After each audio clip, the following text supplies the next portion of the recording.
Chapter 2030. Sabay-sabay na kaming kumain ng pancake na dala ng asawa ko.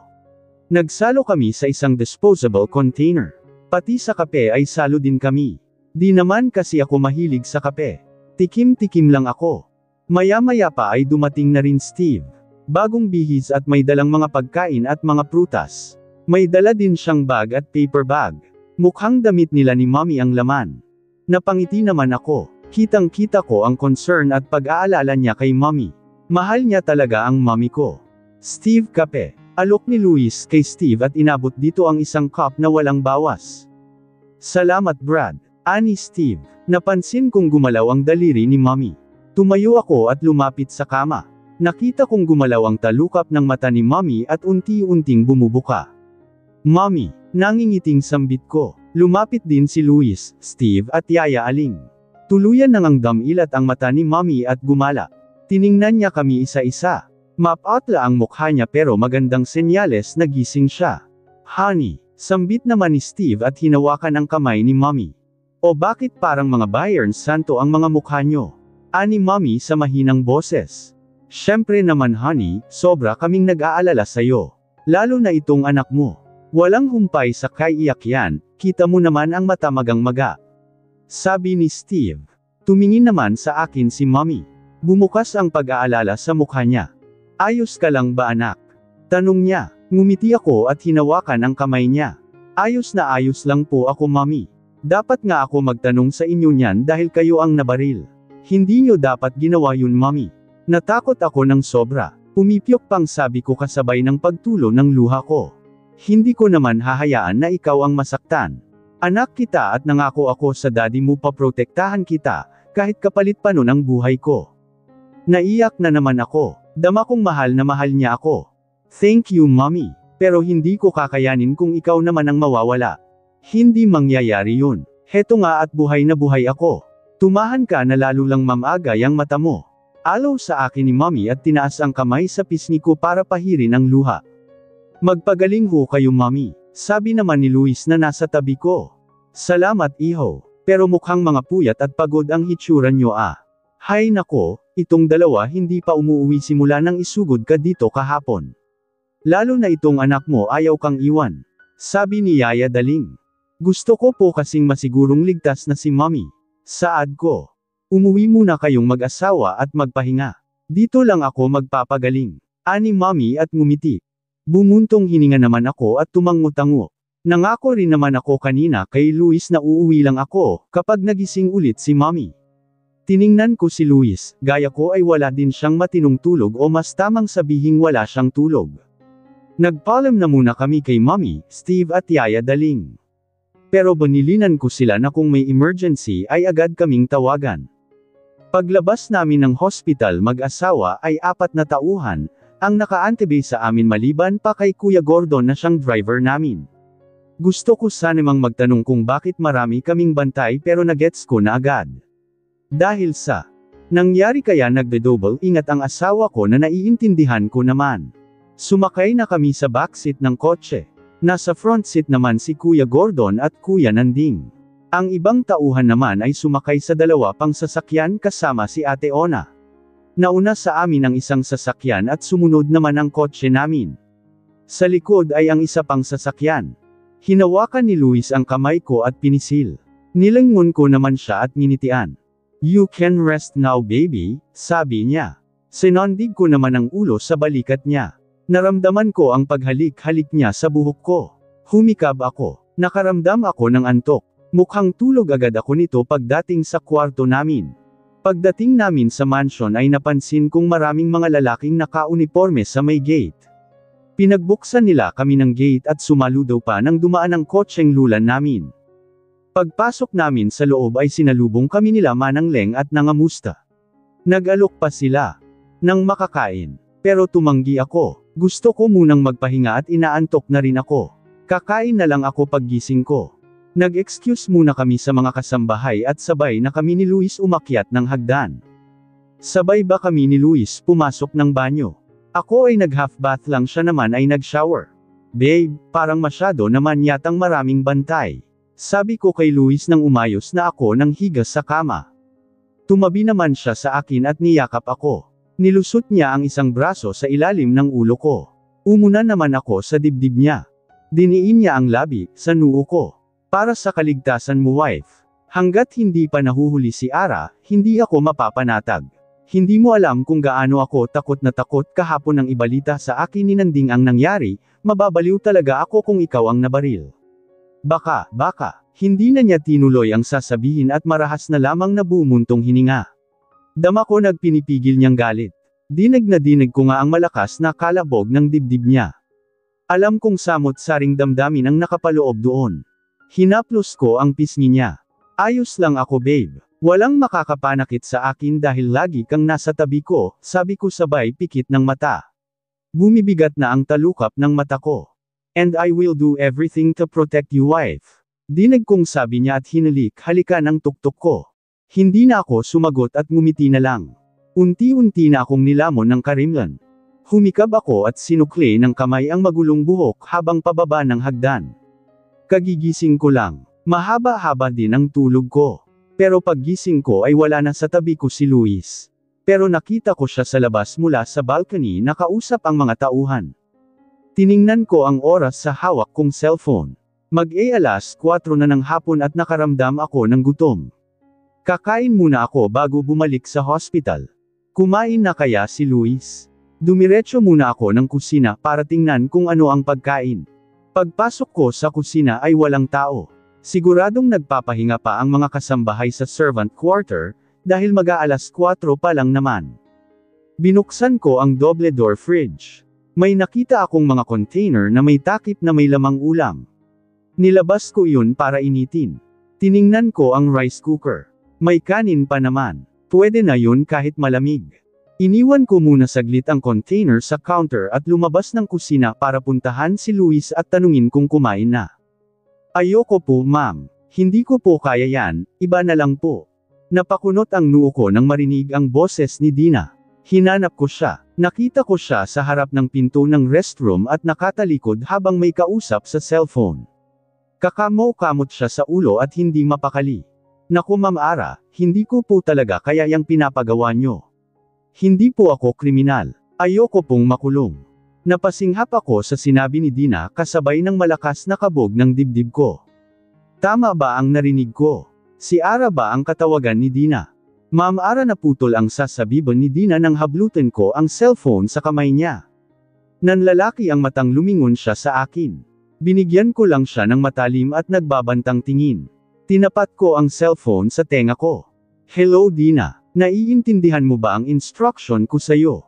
Madali lang yun kaya wag kang tatanga-tanga. Magkita tayo mamayang gabi, ibibigay ko sa'yo ang laso na ihahalo mo sa pagkain at inumin ni Ivana.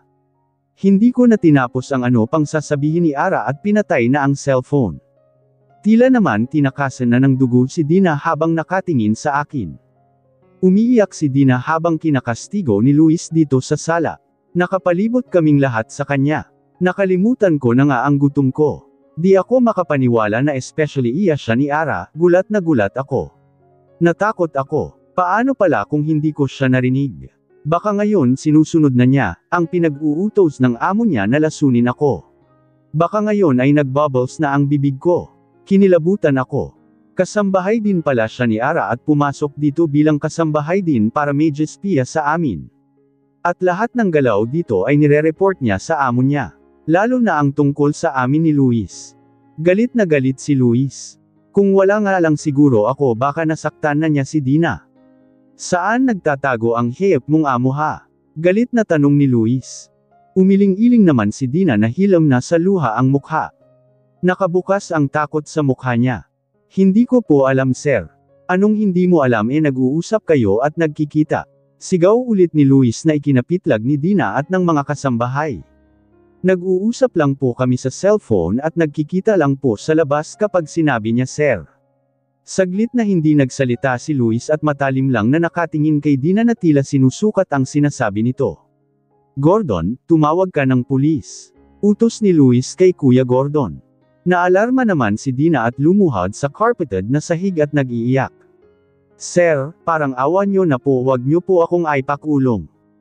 Hindi ko naman alam kung maawa ako sa kanya o ano. Pero kapag naiisip ko ang nangyari kay mommy ay nawawala ang kaunting awa kong nararamdaman sa kanya. Humugot ako ng malalim na hininga. Hindi mo ba alam nang dahil sa pagespeya mo ay muntik nang mawala sa akin ang mommy ko, Dina? Kung hindi mo ni-report sa amo mo kung nasaan si mommy, hindi sana mababaril si mommy. Nang dahil sa'yo nakarete ngayon sa hospital ang mommy ko. Pigil ang galit na sabi ko. Tumingin sa akin si Dina. Ma'am Ivana, sorry po, hindi ko naman po alam na ganon ang gagawin ni Ma'am Ara. Hindi ko po ginasto ang nangyari sa mommy nyo. Hindi mo man ginasto pero nangyari na. Napahamak ang mommy ko nang dahil sa'yo. Tapos ngayon ano? Lalaksonan mo ako gaya ng utos ng amo mo.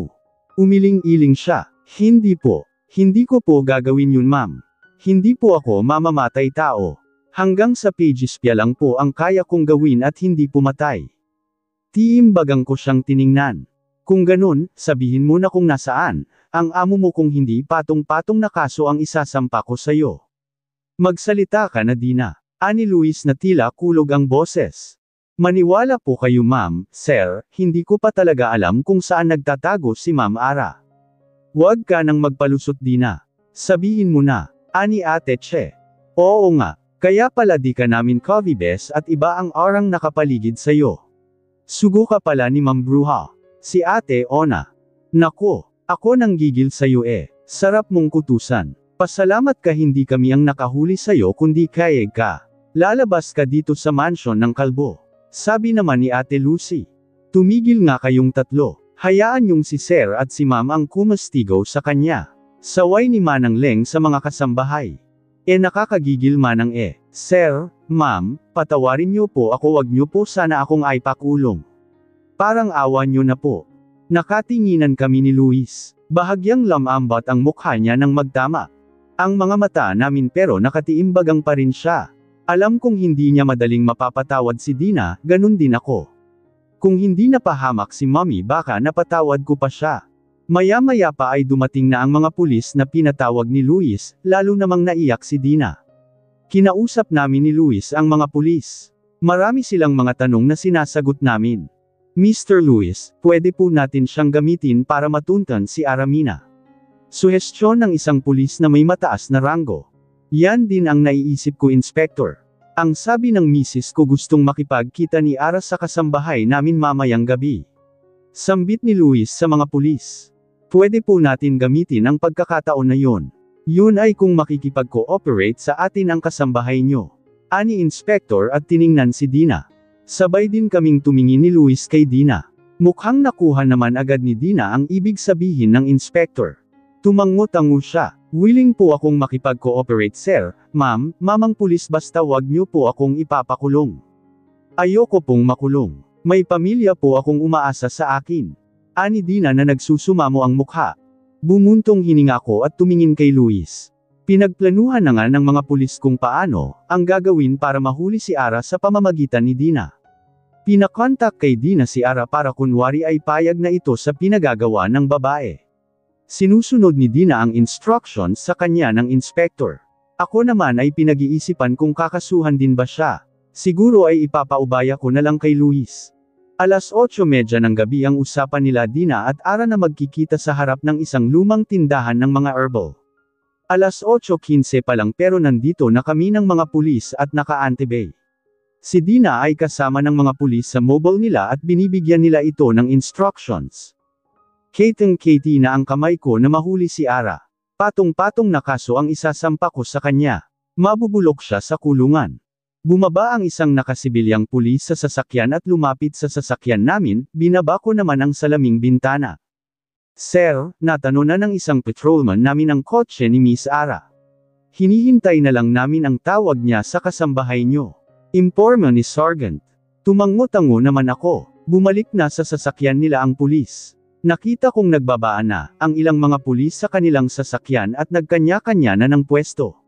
Mga nakasibilyan ang lahat at puro private vehicle, ang mga gamit para hindi makatunog si Ara. Sinarado ko naman ang salaming bintana, ibang sasakyan din ang gamit namin ni Gordon at ng mga tauhan, mga sasakyan na hindi pamilyar kay Ara. Maya-maya ay bumaba na si Dina at umaktong parang normal. Pumunta siya sa lugar kung saan sila magkikita ni Ara. Nanatili lang kami ng mga tauhan ko sa sasakyan. Hindi kami pwedeng manggialam dahil sa protocol. Nakikita naman namin mula dito sa loob ng sasakyan ang magaganap. Maya-maya pa ay nakita ko na ang paparating na kotse ni Ara. Tumiimbagang ako at kinuyam ang kamao. Pighil-pighil ko ang sariling lumabas at salubungin si Ara at sakalin. Huminto ang kotse ni Ara sa harap ng saradong lumang tindahan, ilang sandali pa ay lumapit na si Dina sa kotse ni Ara. Nanatili lang ito sa loob ng kotse at binuksan lang ang bintana. Nakamasid lang kaming lahat. Ang mga pulis ay naka-antibay din at kumukuha ng tamang pagkakataon. May mga taong dumadaan sa paligid. Walang kamalay-malay sa magaganap. Nagigtingan ang pangako at bumangon na naman, ang galit sa dibdib ko nang makita kong may inaabot si Ara kay Dina na isang maliit na bagay. Alam kong yon ang laso na gusto niyang gamitin ni Dina para sa asawa ko. Hindi talaga ako makapaniwala na kaya niyang pumatay ng tao. Hindi ko nga talaga siya lubos na kilala kahit gaano na kami katagal magkasama sa trabaho. Alam kong ginagawa niya ito para gumanti sa akin. Sila na ngang mag-ama ang may atraso sa pamilya ko, sila pa ang may ganang gumanti. Lumapit na ang 3 pulis na nakasibilyan sa kotse ni Ara at kinausap ito. Mabilis ang sumunod na nangyari. Nagsisigaw na si Ara na ikinaalarma ng mga tao sa paligid. Nagsilapitan na rin ang iba pang mga pulis at puwersahan na nilang binuksan ang pinto ng kotse ni Ara. Hinihila na ng 2 pulis si Ara palabas ng kotse dahil nagmamatigas. Pinosasan na nila ito kahit nagwawala. Doon na ako bumaba ng sasakayan. Nagsibabaan na rin ang mga tauhan ko. Ano bang ibig sabihin nito? Pakawalan niyo ko. Dina, anong ibig sabihin nito? Bakit may kasama kang mga pulis? Tang ayaw ni Ara. Sorry po Ma'am Ara, ginagawa ko lang po ang tama. Ayoko pong makasuhan ng mabigat. Sorry po talaga ma'am. Sumama na lang po kayo sa mga pulis ng maayos. Ani Dina na nakabukas sa mukha ang nerbiyos. Naging matalim naman ang mata ni Ara. Walang hiya ka. Nakipagsabuatan ka sa mga pulis. Dalhin nyo na yan sa presinto inspector at ikulong. Sabat ko nang makalapit. Tumingin sa akin si Ara. Nanlaki ang mata niya at napalunok. Luis. Biglang nagdilim ang paningin ko at inabot ang pisngi ni Ara sabay pisil ng mariin. Napaigik siya at bumukas ang takot sa mga mata niya. Naalarma naman ang mga pulis. Sir, bitiwan niyo siya. Sabi ni Inspector. Padaskol ko namang binitawan ang mukha ni Ara. Mabubulok ka sa kulungan. Madiin na sabi ko. Luis, pag-usapan natin ito. Ani Ara sa nanginginig na boses. Sa korte na tayo mag-usap Ara. Sige na Inspector, dalhin nyo na sa presinto ang babaeng yan. Sinenyasan ni Inspector Dumagas ang mga kasamahan niyang pulis na may hawak kay Ara. Dinala na ng mga ito si Ara sa sasakyan nila. Panay naman ang sigaw ni Ara at tawag sa pangalan ko. Wala akong nararamdamang awa sa kanya. Lalo na kapag naiisip ko na balak niyang patayin ang asawa ko. Galit at pagkasuklam ang nararamdaman ko sa kanya.